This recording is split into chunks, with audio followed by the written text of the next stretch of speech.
کہ فوج مجاہدین کے خلاف نہیں لڑ رہی، فوج انڈین خوارج کے خلاف لڑ رہی ہے، خوارج مجاہد نہیں ہے، مجاہد افغان طالبان ہیں، پاکستانی طالبان بدبخت ہیں. یہ اتنی سی بات 2000 دفعہ ہم کہہ چکے ہیں، لوگوں کو نہیں سمجھ آ رہی. فوج مجاہدین کے خلاف کہاں لڑ رہی ہے مجھے یہ بتا دو. افغان طالبان کو تو ہم نے بچا کے رکھا ہے پچھلے 11-12 سال. ہم نے امریکیوں کو مجبور ہو کے مشرف کی حکومت نے اور زرداری کی حکومت نے رستہ دیا. افغان طالبان کے خلاف تو ہم نے ایک گولی بھی نہیں چلائی. کہاں چلائی گولی ہم نے؟ جو ہم نے لاکھوں گولے چلائے اور گولیاں چلائیں وہ تو خوارج اور TTP کے خلاف چلائیں. یہ تو مجاہد تھے بھی نہیں. کشمیری مجاہدین کے خلاف ہم نے گولی کب چلائی؟ بات کریں نا. 2000 دفعہ ہم اس بات کو سمجھا چکے ہیں، پھر بھی ایک ہی اعتراض اور ایک ہی بات آتی ہے. اسی لیے ہم کہتے ہیں مسلمان بیوقوف قوم ہے. بحیثیت مجموعی ہم بیوقوف لوگ. جو سوال کرنے والا ہے نا وہ بھی بیوقوف ہے. یہاں ہمیں سنتے نہیں. اس دن ایک خاتون آئی، وہ ٹی وی پہ پروگرام چلے گا، ہم سے کہتی ہیں جی کہ آپ جمہوریت کے خلاف ہیں تو آپ مارشل لاء کیوں لانا چاہتے ہیں؟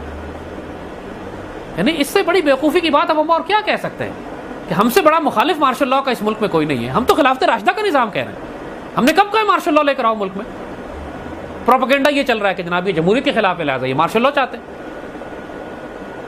اس جہالت کا تو میرے پاس کوئی علاج نہیں ہے بچے. یہ تو اب جہالت کی حدیں شروع ہو گئی ہیں. یہاں پہ اب ایک ڈبیٹ اور آرگومنٹ نہیں ہے، یہ جہالت شروع ہو گئی ہے. اس سے پتہ لگتا ہے کہ سمن بکمن اور امیون ہیں، اندھے گونگے اور بہرے ہیں، کہ ان کو سمجھ آتی ہے نہ سنتے ہیں نہ بات سنتے ہیں. ہم کہہ کچھ رہے ہوتے ہیں، سمجھ کچھ اور آ رہی ہوتی ہے. یہ اللہ کی لعنتیں پڑی ہوئی ہیں لوگوں کے کان گونگے بہرے ہوئے میں، سمجھ نہیں آ رہی کہ ہم بات کر کیا رہے ہیں، سمجھ کچھ اور رہے ہیں. یہ امت کا المیہ ہے میری جان، یہ اس امت کا المیہ ہے. ہم اس لیے آج ہماری طبیعت میں ذرا جلال تم دیکھو گے اس وجہ سے کہ روز سینکڑوں مارے جا رہے ہیں اور اس خون کو روکا جا سکتا ہے. ہمیں دکھ ہے، تکلیف ہے، شدت ہے اس بات کی کہ یہ وہ غلطیاں ہیں کہ جو پچھلے 20 سال سے 1992 سے ہم اس قوم کو سمجھانے کی کوشش کر رہے ہیں کہ یہ راستہ تمہارے لیے غلط ہے، یہ ٹھیک ہے. اور یہ ہر دفعہ جو حکمران صاحب اختیار صاحب اقتدار آتا ہے ہماری بات سن کر مذاق اڑاتا ہے اور قوم رسوا سے رسوا ہوتی چلی جا رہی ہے، تکلیف سے تکلیف اٹھاتی چلی جا رہی ہے. یہ کتاب ہماری انڈس ٹو آکسس دیکھو، اس کے اندر 1992 میں جو باتیں ہم نے کہی تھی آج افغانستان میں وہ ہو رہی ہیں. 20 سال بعد نظر آئیں لوگوں کو کہ یار یہ بات آپ ٹھیک کہہ رہے تھے، لیکن اب چڑیاں چگ گئیں کھیت. اب مسلمانوں کا خون بہ رہا. اب کیا کریں؟ اب توبہ کیسے کریں؟ اب ہم بتا رہے ہیں کہ توبہ اس طرح کرو تو کہتے ہیں نہیں یہ بات نہیں کریں گے. اب مزید 20 سال بعد کہیں گے آپ ٹھیک کہتے تھے.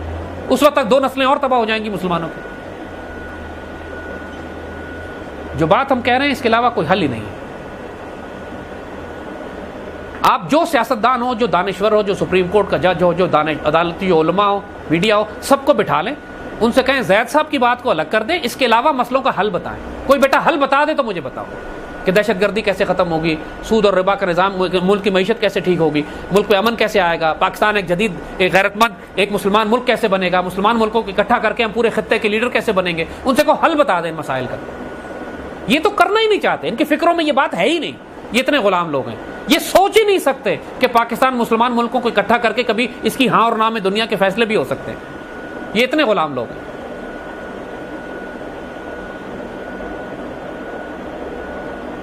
کیونکہ جو طبیعت کے اندر ہمارے جلال ہے نا اس وقت، وہ اسی وجہ سے کہ روز یہ جو تباہی مچی ہوئی ہے پورے ملک میں، ہر کوئی چیخ رہا ہے، رو رہا ہے، تباہ برباد ہو گیا. کہتا ہے حل کوئی نہیں ہے. ہم حل دیتے ہیں تو کہتے ہیں نہیں یہ تو نہیں ہو سکتا. میں نے کہا اچھا نہیں ہو سکتا، پھر انتظار کرو اور مار کھاؤ. یا تمہارے پاس کوئی حل ہے تو تم وہ دے دو. ہاتھ پہ ہاتھ رکھ کے تو نہ بیٹھو نا، مسئلہ حل کرو. حل تو ہوگا نا کہیں مسئلے کا. مسئلے کا حل ان کے پاس ہے نہیں. جو ہم دیتے ہیں تو کہتے ہیں نہیں یہ کر نہیں سکتے، کیونکہ اس میں ان کے مفادات پہ ضرب پڑتی.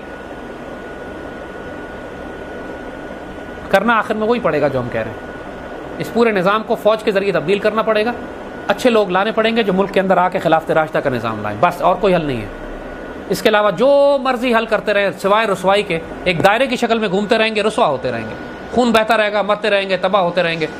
جو مرضی سیاسی جماعت آ جائے، جو الیکشن کرا لیں، جتنے مرضی جلوس نکال لیں، جتنے مرضی دھرنے دے لیں، سوائے رسوائی کے کچھ نہیں ہے جب تک کہ ایک ملک کے اندر ایک اچھے لوگوں کی جماعت لائیں کہ جو خلافت راشدہ کا نظام کریں. اور وہ اچھے لوگ الیکشن کے ذریعے نہیں آ سکتے، فوج کے ذریعے آئیں گے.